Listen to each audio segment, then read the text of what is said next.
Query lanjutan teori 3, 4, dan 5 oleh Sista Amelia, dosen pembimbing Rangga Asmara, Politeknik Elektronika Negeri Surabaya.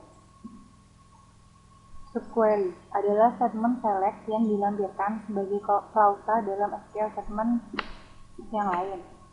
Seperti yang dapat kita lihat pada gambar, main query yaitu select from yang merupakan tabelnya, where yaitu adalah kondisi.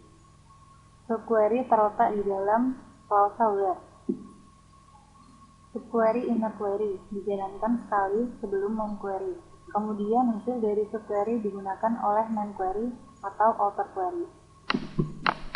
Contoh penggunaan dari subquery di inner query yaitu select list from tabel where expr operator. Jadi nilai dari operator yaitu ditentukan dari select list from tabel. Subquery digunakan ketika nilai dari klausa where tidak diketahui. Subquery mengembalikan nilai ke main query. Subquery digunakan untuk menyelesaikan di mana terdapat suatu nilai yang tidak diketahui atau unknown value. Pada subquery dengan banyak kolom, tiap baris dari main query dibandingkan dengan nilai dari subquery multiple row atau multiple column.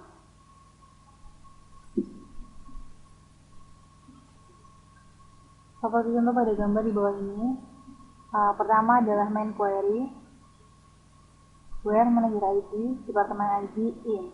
Jadi di dalam hasil dari subquery digunakan dalam in dari main query. Perbandingan kolom dalam subquery, banyak kolom dapat berupa pairwise comparison subquery. Digunakan untuk menampilkan detail dari data pegawai yang dimanajeri oleh manajer dan departemen yang sama yang memiliki nomor pegawai 178. Ketika kita tidak mengetahui pegawai yang memiliki nomor 178 itu memiliki manajer ID dan departemen yang di mana, maka kita menggunakan subquery pairwise comparison. Kita bisa memasukkan subquery dalam in dan dalam klausa where.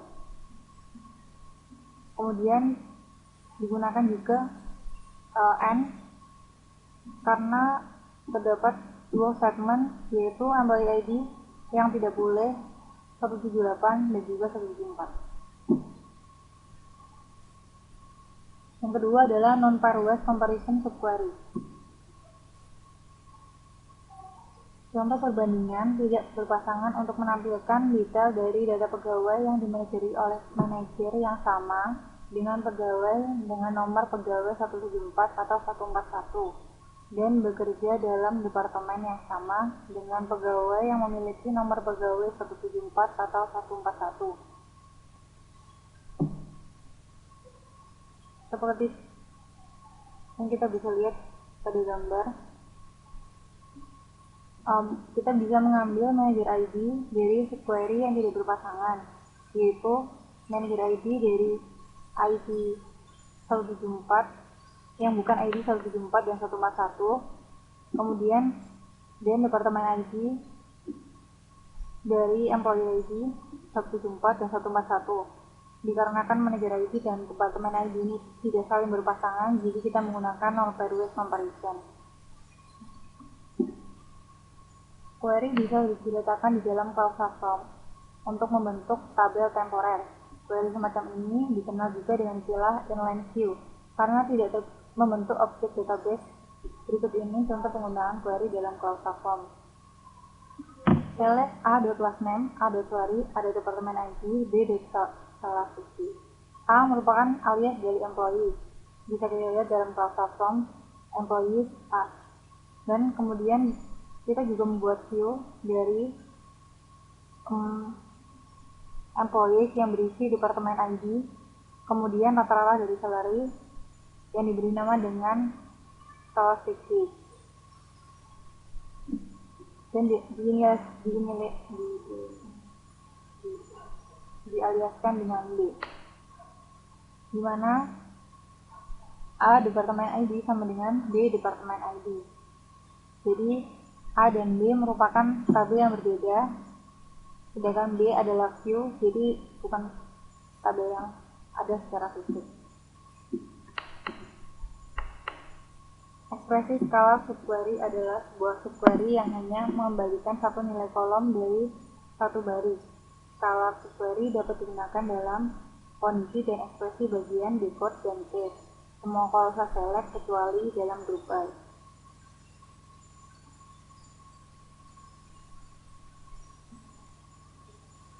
Contoh scalar subquery. Select employee ID last name dash when department ID sama dengan select department ID from department where location ID sama dengan 1800. Then Canada LCSTN location. Jadi select departemen ID ini mengambil departemen ID dari lokasi 1800. Dikarenakan skala mengembalikan satu nilai, jadi nilai dari departemen ID di-assign ke departemen ID yang di sini. Ketika dia sama, maka akan mengisi Kanada. Ketika tidak, maka USD. Kemudian contoh yang kedua, select employee ID last name from employee A, followed by select department name from departemen B where A di departemen sama dengan B di departemen. Yang kedua adalah skala subquery digunakan untuk order atau mengurutkan. Di sini departemen name jadi diurutkan berdasarkan departemen name yang memiliki departemen ID yang sama. Korelasi subquery digunakan untuk memerhatikan baris per baris atau row by row.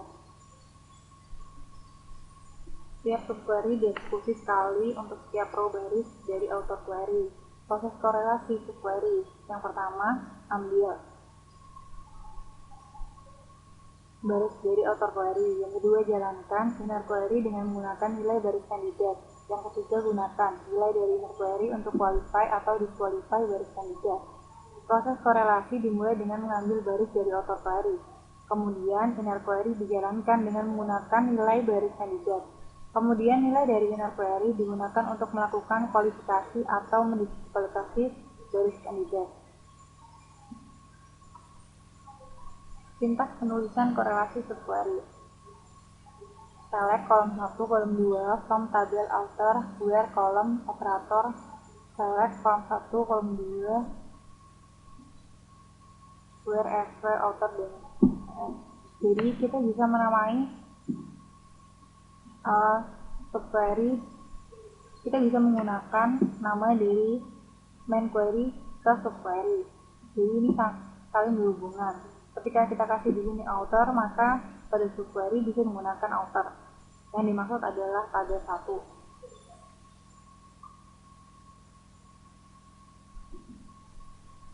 Sintaks subquery pada gambar digunakan untuk mereferensi suatu kolom dari sebuah tabel dalam parent atau outer query.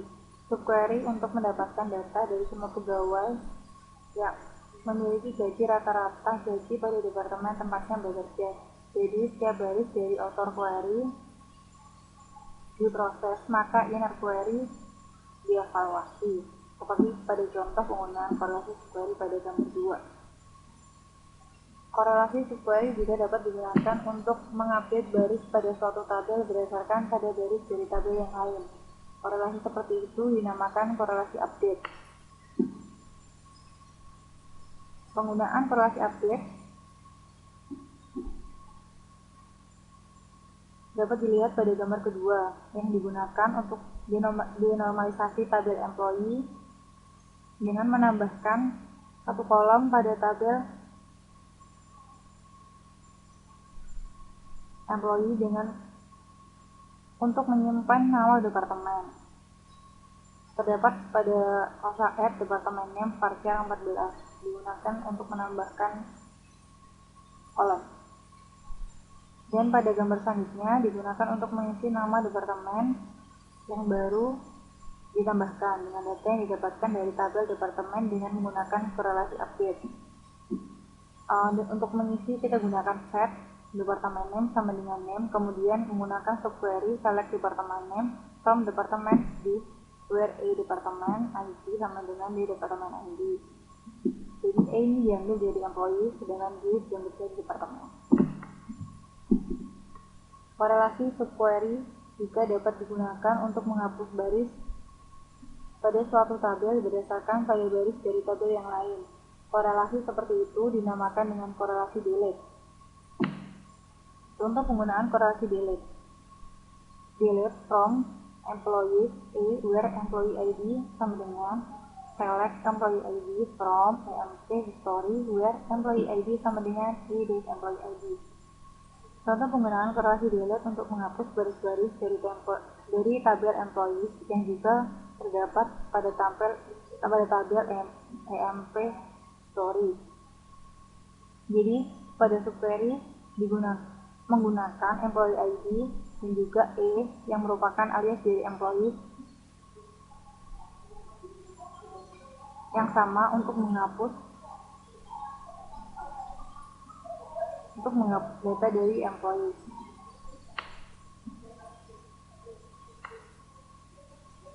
Operator eksis dan non-eksis digunakan untuk menguji keberadaan atau tidak ada dari baris dalam himpunan hasil dari subquery. Jika ditemukan, maka pencarian tidak dilanjutkan dalam inner query dan kondisi ditandai dengan true. Jika tidak ditemukan, maka kondisi ditandai dengan false. Contoh penggunaan operator eksis untuk mencari pegawai yang memiliki sedikitnya satu orang bawahan. Seperti yang bisa dilihat dalam gambar, digunakan untuk menampilkan employee ID, nama akhir, group ID, departemen ID dari employee, dengan alias author, di mana operator eksis select dari employee, di mana manager ID sama dengan author dan employee ID. Jadi digunakan untuk mengecek pegawai yang memiliki satu orang bawahan. Dikarenakan manager ID terdapat dalam employee ID, jadi software menggunakan kondisi tersebut. Contoh penggunaan operator non-eksis untuk menampilkan semua departemen yang tidak mempunyai pegawai. Select departemen ID, departemen name from departemen ID, departemen D, where non-exist. Select X from employee where departemen ID sama dengan D di departemen ID. Dengan menggunakan causal with, kita dapat menggunakan block query yang sama dalam segmen select pada saat terjadi lebih dari sekali dalam complex query. Causal with mendapatkan hasil dari block query dan menyimpannya dalam table space temporer kepunyaan user. Causal with dapat meningkatkan performansi. Contoh penggunaan causal with.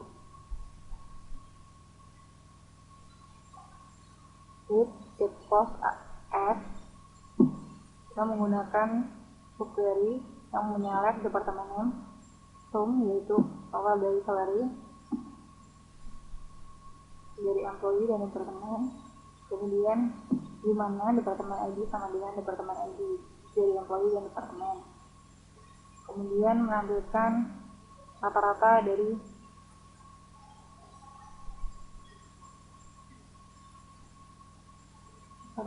gaji